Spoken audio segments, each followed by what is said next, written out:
ସାଙ୍ଗମାନେ ଯଦି ଆପଣମାନଙ୍କର ବଡି କିମ୍ବା ଫେସ୍‌ରେ କୌଣସି ପୁରୁଣା କଳା ଦାଗ ରହିଛି ତାକୁ କିପରି ଭାବରେ ରିମୁଭ୍ କରିବେ। ତା ସହିତ ଏବେ ତ ଖରାଦିନ ଆସିଗଲାନି, ଖରାଦିନ ବାହାରକୁ ଗଲେ ହାତ ହଉ, ମୁହଁ ହଉ କିମ୍ବା ବଡିର ଫେସ୍‌ର କୌଣସି ଜାଗା ବି କଳା ପଡ଼ିଯାଏ। ତ ସେଥିପାଇଁ ଆପଣମାନଙ୍କ ସହିତ ମୁଁ ବହୁତ ସୁନ୍ଦର ଟିପ୍ସଟେ ସେୟାର କରିବି ଯାହାଦ୍ୱାରା ଆପଣମାନେ ୟାକୁ ଲଗେଇବା ଦ୍ୱାରା ଖରାଦିନେ ଆପଣଙ୍କ ସ୍କିନ୍‌କୁ ହ୍ୱାଇଟ୍ ଆଉ ବ୍ରାଇଟ୍ ସହିତ ଆପଣଙ୍କ ସ୍କିନ୍‌କୁ ଗ୍ଲୋଇଂ ମଧ୍ୟ ରଖିପାରିବେ।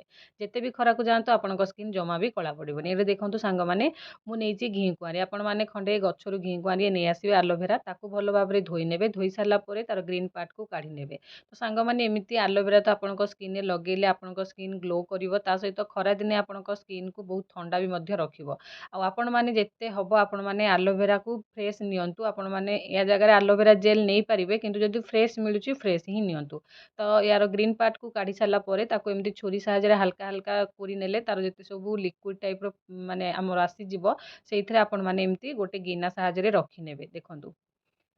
ତ ସାଙ୍ଗମାନେ ଆପଣମାନେ ଖରାଦିନ ଆସିଗଲାଣି ତ ତା ପୂର୍ବରୁ ଆପଣମାନେ ଏଇସବୁ ଜିନିଷକୁ ଲଗାନ୍ତୁ, ଯାହାଫଳରେ ଆପଣଙ୍କର ସ୍କିନ୍ ବହୁତ ସୁନ୍ଦର ଭାବରେ ହେଲ୍ଦି ରହିବ, ଗ୍ଲୋ କରିବ। ଖରାକୁ ଯେତେ ବି ବାହାରନ୍ତୁ ଆପଣଙ୍କ ସ୍କିନ୍ ଜମା ବି କଳା ପଡ଼ିବନି। ତା ସହିତ ସାଙ୍ଗମାନେ ଦେଖନ୍ତୁ, ସମସ୍ତେ ଭାବନ୍ତି କି ହୋମ୍ ରେମେଡି କଲେ ଟାଇମ୍ ଟେକିଂ, ତାକୁ ବନେଇବାକୁ ପଡ଼ିବ, ଆପଣମାନେ ଲଗେଇବାକୁ ଅଲଗା ସମୟରେ ପଡ଼ିବ, ଟାଇମ୍ ଦେବାକୁ ପଡ଼ିବ। କିଛି ବି ନାହିଁ, ମୁଁ ଆଜି ବହୁତ ସରଳ ଉପାୟରେ କହିବି, ତା ସହିତ ବହୁତ ଭଲ ଟାଇମିଂ ବତେଇବି, ଯାହାଦ୍ୱାରା ଆପଣମାନଙ୍କର ଏନର୍ସିରେ ଅଧିକା ଟାଇମ୍ ଖର୍ଚ୍ଚ ହେବନି। ତ ତାପରେ ଆପଣମାନେ ନେଇଯିବେ ଦହି, ୟାକୁ କୋରିକି ନେଇଯିବେ ଆଲୋଭେରାକୁ, ନହେଲେ ୟା ଜାଗାରେ ଆଲୋଭେରା ଜେଲ୍ ବି ଦେଇପାରିବେ, କିନ୍ତୁ ଆଲୋଭେରା ଯଦି ଅଛି ନିଅନ୍ତୁ।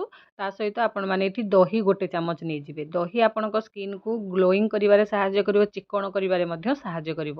ତା ସହିତ ନେବେ ଆପଣମାନେ ହଳଦୀ, ଭଲ ଫ୍ରେଶ୍ ମାନେ ଯେମିତି ଆମର ପେସା ହଳଦୀ ନେଇଯିବେ, ଗୋଟେ 2-3 ମୁଠା ଆପଣମାନେ ହଳଦୀ ପାଉଡ଼ରକୁ ନେଇଯିବେ। ତା ସହିତ ଆପଣମାନେ ଏଥିରେ ଦେବେ ବେସନ। ବେସନ ତ ଆପଣମାନେ ଜାଣିଛନ୍ତି ସ୍କିନ୍ ପାଇଁ କେତେ ସୁନ୍ଦର କାମ କରେ, ସ୍କିନ୍‌କୁ ସଫା ରଖିବା ସହିତ ସ୍କିନ୍‌କୁ ବ୍ରାଇଟ୍ କରିବାରେ ଆପଣମାନଙ୍କର ସାହାଯ୍ୟ କରିବ। ଏଠି ବେସନ ଦେଇ ସାରିଲା ପରେ ମୁଁ ଏଠି ମୁଲତାନୀ ମାଟି ଦେଉଛି। ଆପଣଙ୍କ ପାଖରେ ଯଦି ମୁଲତାନୀ ମାଟି ଅଛି ଦିଅନ୍ତୁ, ନହେଲେ ଚାଉଳ ଚୂନା ଦେଇପାରିବେ ୟା ଜାଗାରେ।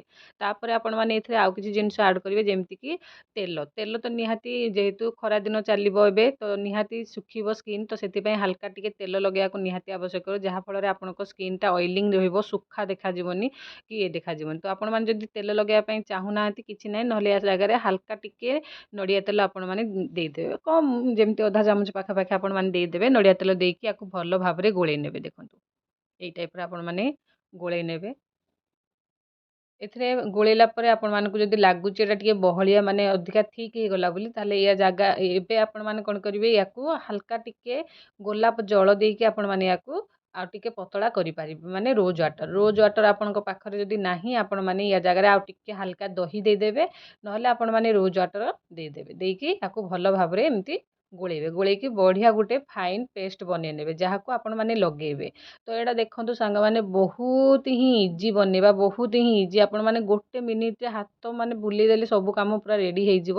ତ ୟାକୁ ବନାନ୍ତୁ, ବନେଇକି ଲଗାନ୍ତୁ। ନହେଲେ ଆପଣମାନେ ସମସ୍ତେ ଭାବନ୍ତି କି ହୋମ୍ ରେମେଡି କରିବା ହବ ନ ହବ। ନାହିଁ, ମୁଁ ଆପଣମାନଙ୍କୁ ଗ୍ୟାରେଣ୍ଟି ଦେଇ କହୁଛି, ଯଦି ଆପଣମାନେ ହୋମ୍ ରେମେଡି କଣ୍ଟିନ୍ୟୁ ଲଗାଉଛନ୍ତି, ଆପଣଙ୍କ ସ୍କିନ୍‌ରେ ଗୋଟେ ଅଲଗା ପ୍ରକାର ଗ୍ଲୋ ଆସିବ, ଯେଉଁଟାକି ଆପଣମାନଙ୍କୁ ଯେମିତି ମାର୍କେଟରେ କୌଣସି ଯାଇକି ଫେସିଆଲ୍ ହେବା କିମ୍ବା ପାର୍ଲର ଯାଇବା, ଏସବୁ ଅପେକ୍ଷା ଆପଣମାନେ ଘରେ ବସିକି ଏମିତି ହୋମ୍ ରେମେଡିରେ ଆପଣଙ୍କ ସ୍କିନ୍, ଆପଣଙ୍କର ବଡ଼ିକୁ ଗ୍ଲୋ କରିପାରିବେ ନିହାତି ଭାବରେ। ତ ଦେଖନ୍ତୁ, ଏଠି ମୁଁ ଏଇଟା ବନେଇକି ରେଡ଼ି କରିଦେଲି, ଆଉ ବହୁତ ହିଁ ଇଜି ବନେଇବା ଦେଖିପାରିଲେ। ତ ଏବେ ଆପଣମାନେ ୟାକୁ ଆପ୍ଲାଏ କରିବେ। ଯେତେବେଳେ ଫେସ୍‌ରେ ଆପ୍ଲାଏ କରୁଛନ୍ତି, ଖାଲି ଫେସ୍‌ରେ ଯଦି ଆପଣମାନେ ଆପ୍ଲାଏ କରୁଛନ୍ତି, ତାହେଲେ ଆପଣଙ୍କ ଫେସ୍‌କୁ ପ୍ରଥମେ କଞ୍ଚା କ୍ଷୀରରେ ଭଲ ଭାବରେ କ୍ଲିନ୍ କରିଦିଅନ୍ତୁ। ଗୋଟେ କପଡ଼ାରେ କଞ୍ଚା କ୍ଷୀର ନିଅନ୍ତୁ, ଫେସ୍‌କୁ କ୍ଲିନ୍ କରିଦିଅନ୍ତୁ। ତାପରେ ଏଇ ପ୍ୟାକ୍‌କୁ ଲଗେଇକି ଆପଣମାନେ 10-15 ମିନିଟ୍ ରଖନ୍ତୁ। ତାପରେ ହାଲକା ହାଲକା ମସାଜ କରିକି ଆପଣଙ୍କ ଫେସ୍‌ରୁ ୟାକୁ କାଢ଼ିକି ନର୍ମାଲ୍ ପାଣିରେ ଧୋଇ ନିଅନ୍ତୁ। କିନ୍ତୁ ଯଦି ଆପଣମାନେ ଗାଧୋଇବା ସମୟରେ ଲଗାଉଛନ୍ତି, ଫୁଲ୍ ବଡ଼ିରେ ଆପଣମାନେ ଲଗେଇ ପାରିବେ। ଫେସ୍ ହଉ, ବଡ଼ି ହଉ, ଯେକୌଣସି ଜାଗାରେ ଆପଣମାନେ ୟାକୁ ଲଗେଇ ନେବେ।